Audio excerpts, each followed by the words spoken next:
Okay, everyone, so we'll continue now with the reproductive morphology discussion and move from talking about flowers individually to entire clusters of flowers or arrays of flowers. And thinking Bruce, about, are you going to change your slides? yeah, There we go. Okay. in terms of inflorescences. So an inflorescence is an array or cluster of flowers or a flowering stalk.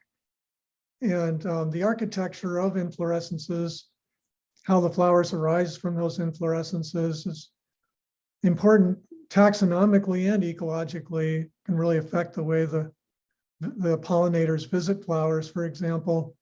And it can also be involved in fruit dispersal when those ovaries ripen, the ovary of the pistil becoming at least part of the fruit.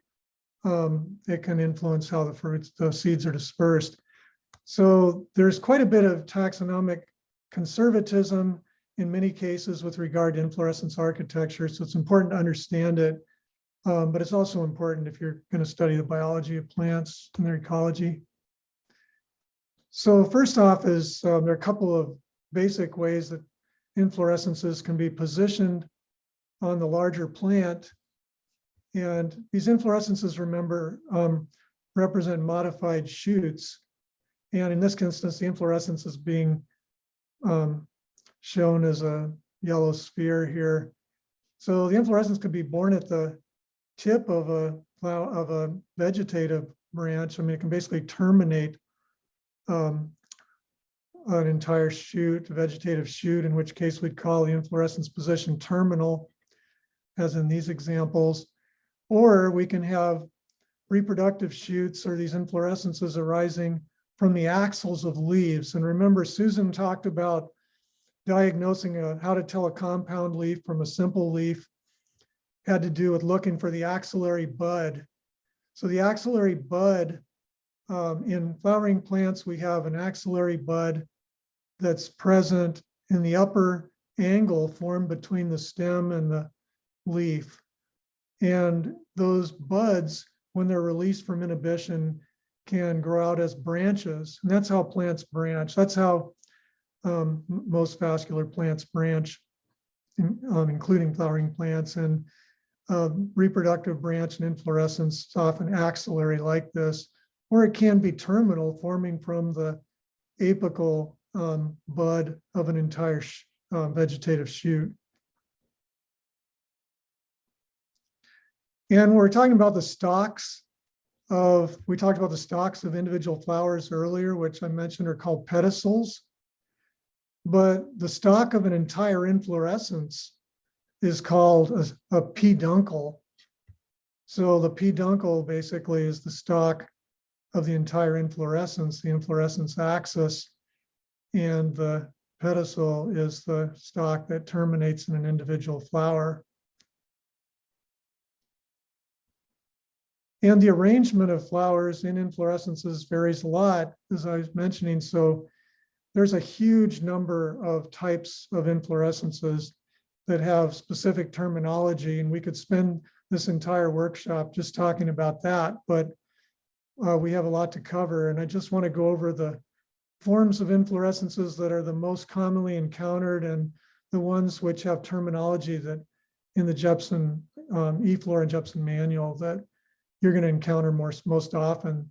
So a spike is a type of inflorescence where the flowers are sessile on the inflorescence axis. So we basically have an unbranched axis here with flowers sessile without pedicels. They basically are born right on the main axis of the inflorescence.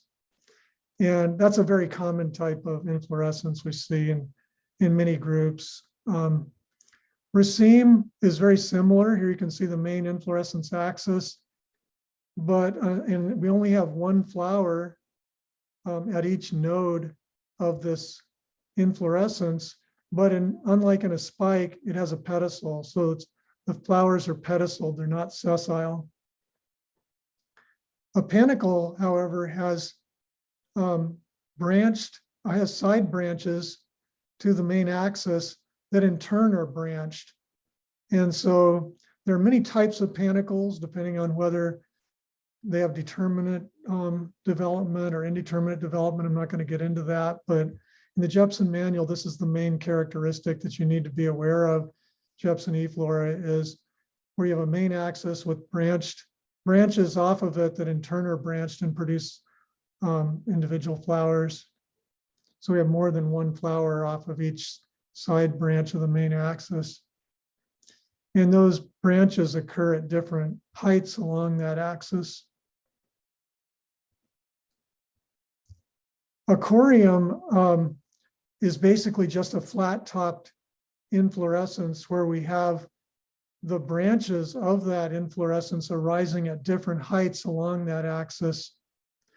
So a corium may have branches that terminate in individual flowers, or they may terminate in a whole series of flowers that form off of that branch, but all the flowers are held at more or less the same height. And so this is a type of inflorescence that's flat-topped and allows pollinators to land and walk all over the inflorescence. Talk about that more later. An umbel is a type of inflorescence that sometimes is flat-topped like a corium, but unlike a corium, the branches arise from the same point rather than at different heights along that axis. So all of the branches of the inflorescence arise from the same point. You can sometimes have compound umbels where you'll have these branches coming off, and then you'll have umbels of umbels, where each one of these branches will then have umbels of branches arising from the same point. That happens a lot in the celery family, the Apiaceae, for example. But umbels also can be round, have a rounded surface rather than flat top, as you see here. A head is basically just a completely condensed inflorescence where from the point of the production of the first flower to the tip, it's as if you took an elongate inflorescence and you just compressed it vertically down to a single plane. And of course, this is a bizarre looking drawing because they don't look quite like this, but we'll look at an example of a head in a moment where you can see better what I'm talking about. But you have individual flowers arising from basically a compound receptacle shared among individual flowers. Remember, the receptacle is the base of a flower. And then a cyme is an important term. It refers to, there are all kinds of cymes. Cymes are determinate inflorescences where the first flower to open is the one at the tip of the inflorescence. Whereas in an indeterminate inflorescences, the more basal flowers open first and they open progressively toward the summit. Whereas in a cyme, the terminus of the inflorescence is where we see the first flower formed, and then they'll be branching below that point. You can see here branching on both sides to produce a comparable branch that terminates in a flower, and then we have branching below that point that terminates in a flower, and etc. So the terminus always flowers first, and then it branches below. And we basically, each one of those branches is like a replicon of the original one. Now, a helicoid cyme is something we encounter a lot in the California flora because we have such a rich array of species in the Boraginaceae and the Hydrophalaceae, or the Boraginales, the larger order that includes those families. And in this case, it's just like this simple cyme over here, this or I should say this typical cyme, but instead we have the branching only occurring to one side and always the same side. So here we got a terminal flower, and then below that point it branched to the right, and then we get a terminal flower, and then it branched to the right again and we get a terminal flower, and it branched to the right again, always to the same side, and you end up with a coiled inflorescence. So this is like a scorpion tail. And that's a common type of inflorescence type we get in the borage family and the waterleaf family. And finally, we have some really specialized inflorescences that I just want to mention in particular because they're representative of two of our most common plant families that have some of the greatest diversity of species. Whoops. So on the right here, we see a member of the sunflower family. And this is just looking at a head in lateral view. It's not dissected at all. And here we see it with a longitudinal section. And if you ever try to key out a member of the sunflower family, you want to do a longitudinal section of the head. So this is a great example of a head or a capitulum.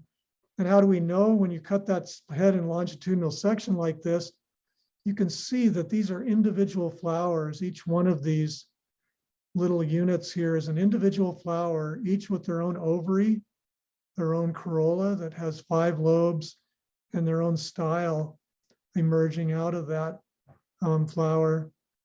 And so there are 2 different types of flowers. In this one, they're disc flowers in the center, ray flowers out at the periphery. So they have a couple of different kinds of flowers that make up the head in a large number of our native members of the sunflower family or Asteraceae.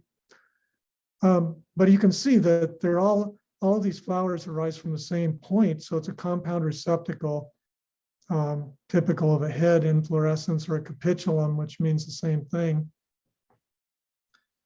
And we also have bracts to the outside. Since these are flowers, these leaf-like structures are surrounding the inflorescence are bracts, and they're called filaries on the outside of the head.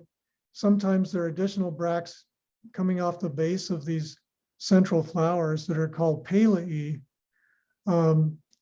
and they can be important in identification as well. But if you really want to learn how to identify members of this family, I recommend you take the Compositae or Asteraceae workshop next time it's taught, because we'll focus in on large diversity of native members of that family, which is by far the most diverse family of natives in California. And then the grass family is one of our most diverse families as well, especially of monocots.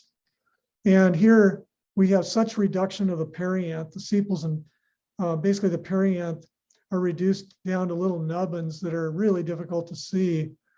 And the fertile appendages, namely the stamens and pistil, are surrounded by modified leaves, by bracts called lemma and palea that enclose each